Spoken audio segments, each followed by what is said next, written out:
YouTube fam, how y'all doing? It's your Uncle Tim. It's Uncle Tim Rants and Reviews, a channel that I ran and I review. How you doing, fam? A while back, I was gonna open up a game store. When I say a game store, I'm talking about a store that carries some of everything: video games, action figures, sports cards, Pokemon cards, comic books, um, team hats, and gym shoes, and Blu-rays. If I didn't say video games, video games. But I had the location and everything, already scouted. I sat down and talked to the guy who actually owned the space. He was talking about what the rent would be, what's included, what I would have to do to get this place up in par. At that particular time, I had went to the bank and got a line of credit. I was finding video games and things like that. Just, man, I was just finding them all over the place. I mean, it's like soon as I stuck my hand outside the door of the house, I just had stuff. People were selling me their games. They were selling me their comics. They were just selling me their collections. People were selling me shoes. Bro, shoes. Man, I got some shoes, man. You'll like these. I know you can't fit them, but I know you could flip these for some good money. And this is what I was going to do. One side was going to be video games, a side and a half, because video games were the big thing back then. So video games is like almost two sides. You have your comics, your sport cards, your Pokemon cards, and some of your toys right here. But I was going to have a whole section dedicated to gym shoes, bro. I was going to have one single shoe on the shelf, wrapped in plastic like they used to do back in the old days. And we're going to run from there, because the Blu-rays was going to be, and the DVDs was going to be on the wall next to the video games. Bro, I had this set up in my mind. I went in the store with the guy, walked through, seeing what it needed. Store needed to come up a little bit. But back then, the rent wasn't that expensive. Now, the place that I was eyeing was outside of Chicago, just a tad bit. It was a surrounding suburb, northern suburb. At the time, the rent was really, really cheap. I found out later why it was so cheap. Later on, I found out that the store, anytime that you had a lot of rain, it will flood. Think about it. You just open up a store and all your merchandise, even though it's insured, you don't want to do all that work and lose all your merchandise, bro. That's a no-no right there. So I was looking at this situation, but I learned that later on down the line. But I was looking at the situation, man, and I was like, man, there are certain things that you got to look at. Far as with the store, you have your rent, your light, your gas, garbage. You got all type of other stuff that go with it, miscellaneous items, things that need to be fixed or whatever. Then, on the other hand, you got your payroll, because I can't run the store by myself 24/7. I'm not saying that the store will be open 24/7, but just in case, you need another hand or two, then you got to think about all the stuff that you got to do. If you're having it where people come and sell their stuff, because I was thinking also, I was on, take scrap gold and, pawn, you could pawn your gold and silver with me. And I was thinking about all that stuff, and the guy was like, damn, you got a straight up plan.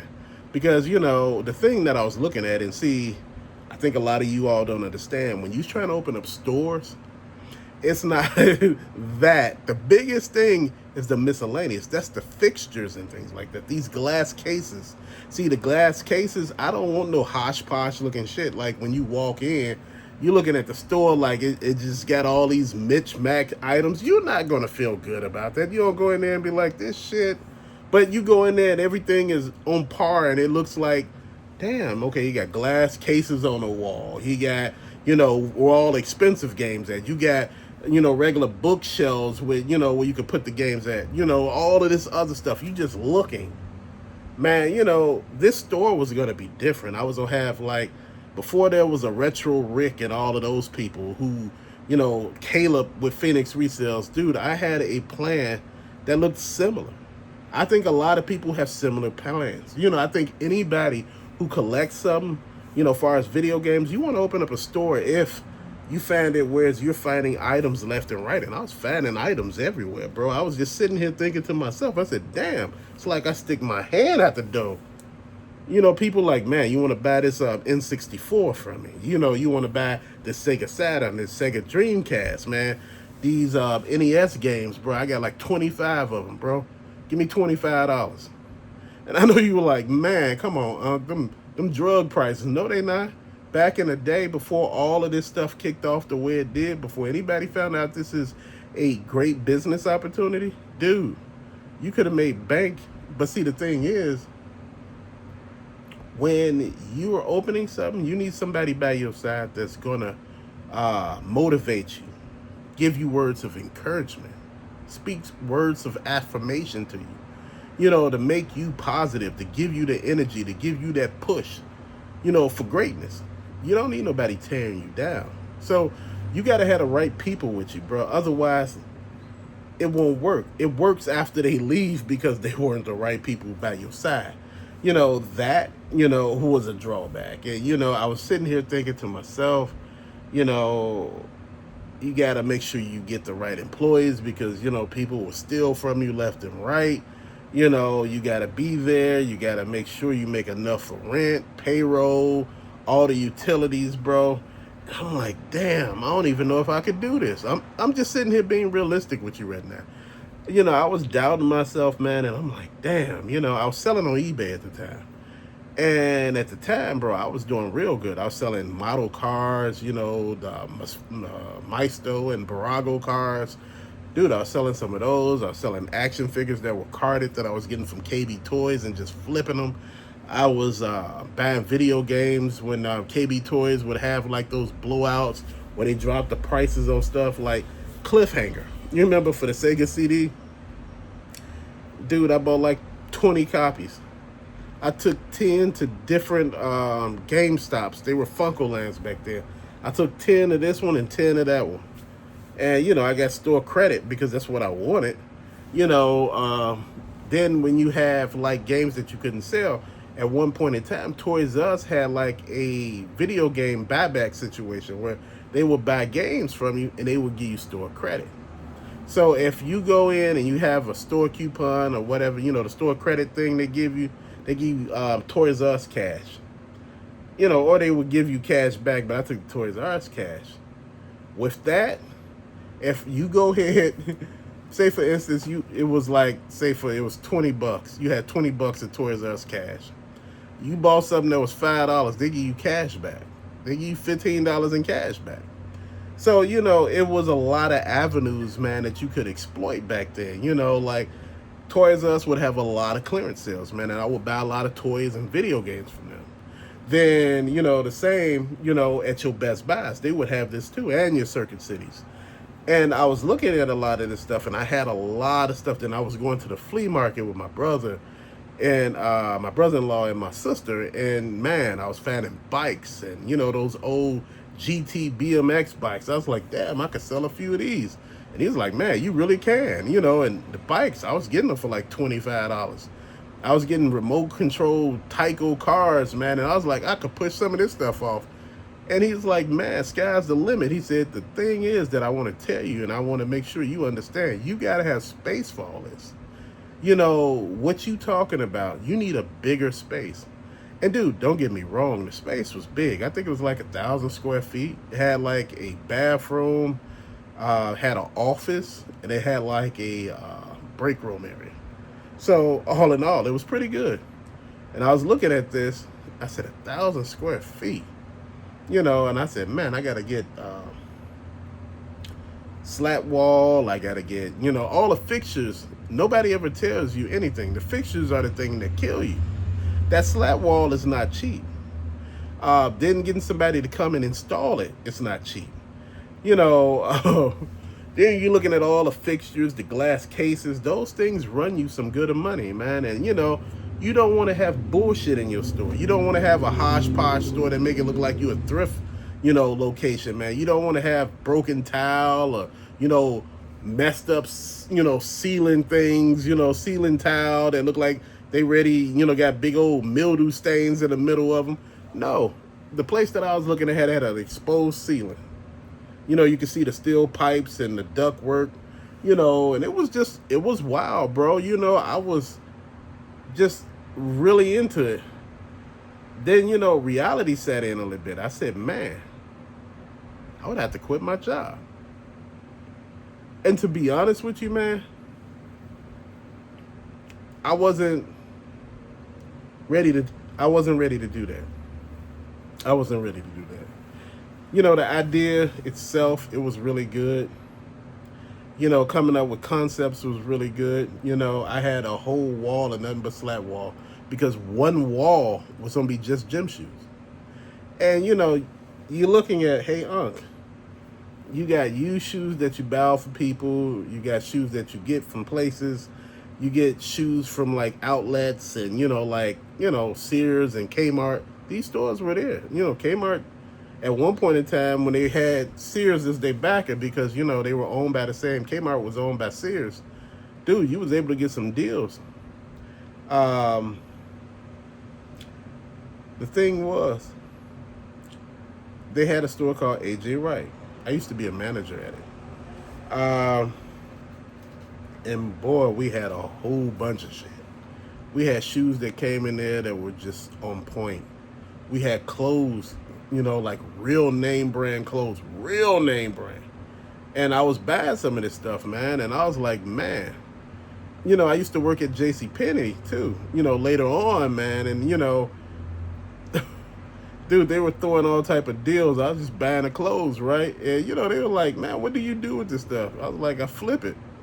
I was flipping it, because deals like that you can't really pass up. So what I ended up doing was the store situation.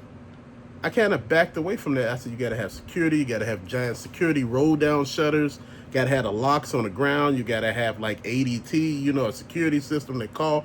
You got to have all this stuff, man, because people will try you. They will try to take your hard-earned thing thinking you making a ton of money.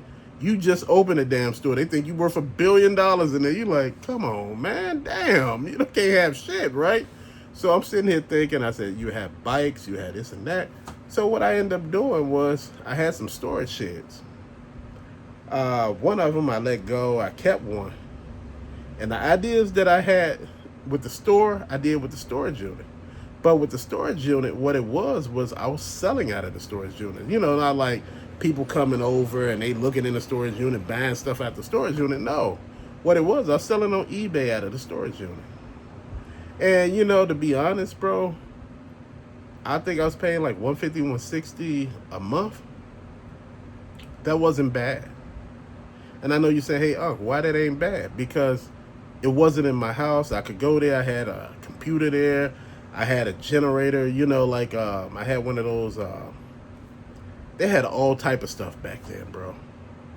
And I was running a little generator in there. It wasn't gas powered or anything. It was just what it was, man. And I was just doing stuff.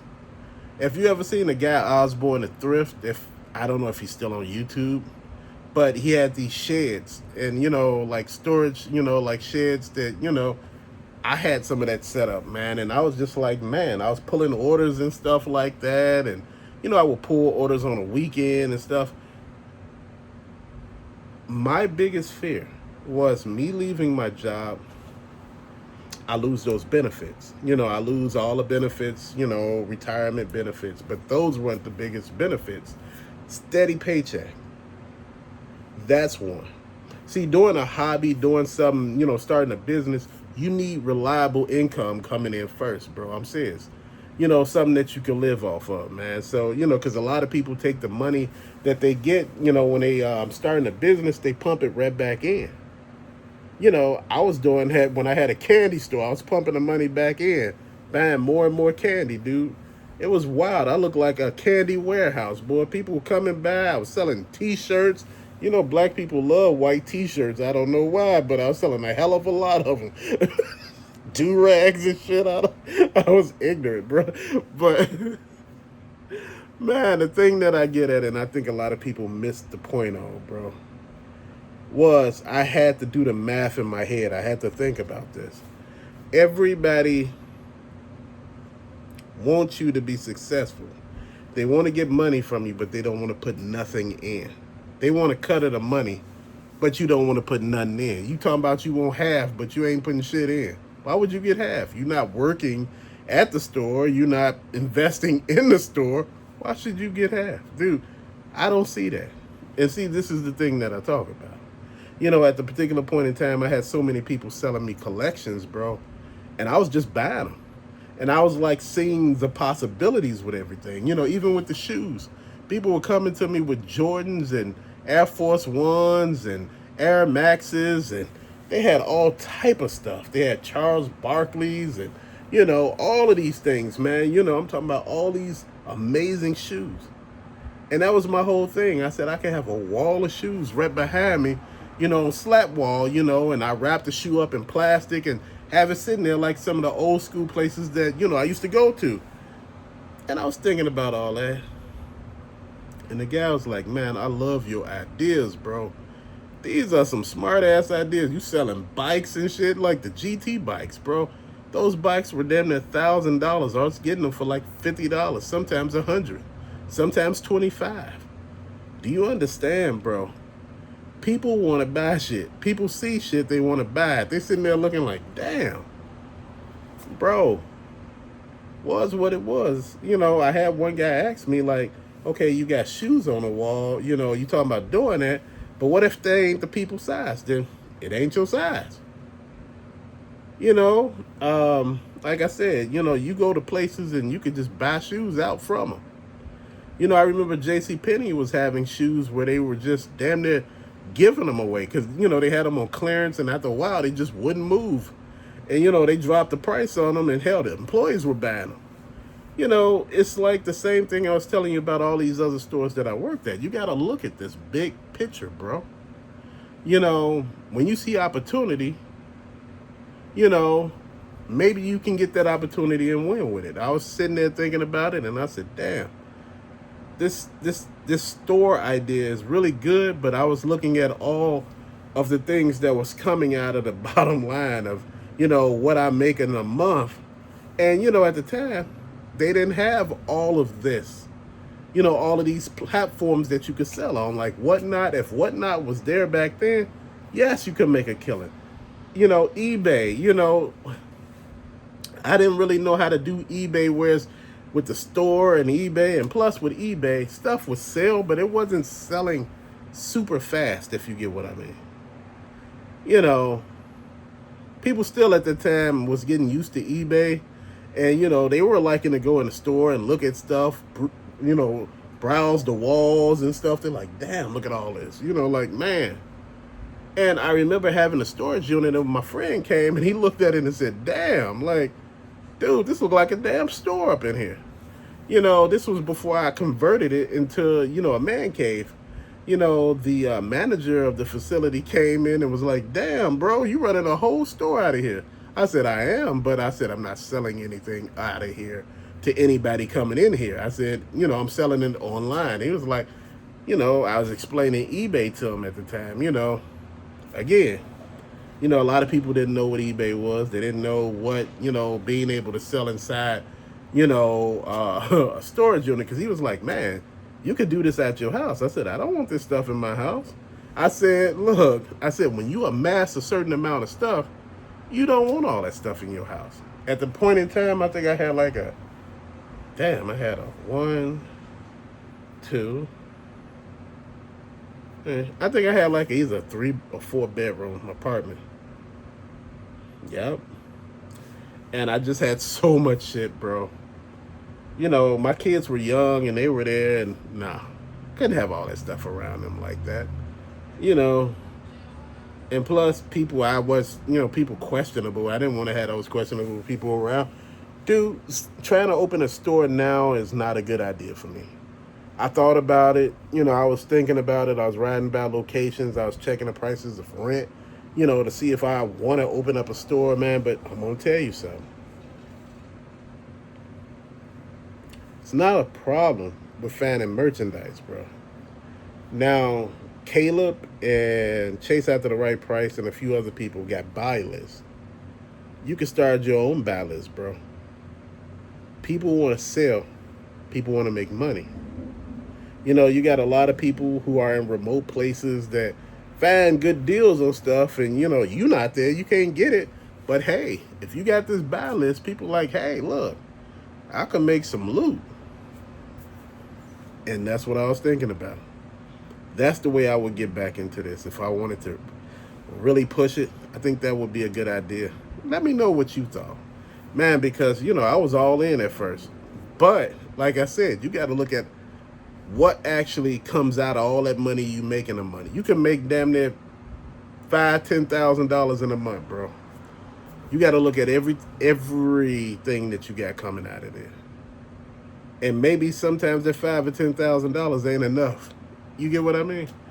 That's one of the reasons why I wanted to keep my job, because if I kept my job, I keep those health benefits, man, the steady paycheck that pays the bills while I live. That way I wouldn't have to worry about the store paying those bills. You get what I mean? Let me know what you think. If you ever tried to open up a store or anything like that, let me know. If you even tried to start a toy line, let me know.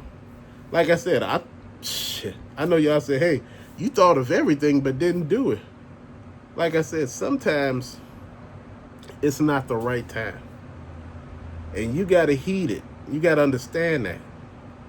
If it's coming back to you that stuff is coming in the wrong way and it's going to cost you more to do this, this, and this, maybe it ain't the right time for you to do this. But to later, fam, thank you so much for watching. Peace out.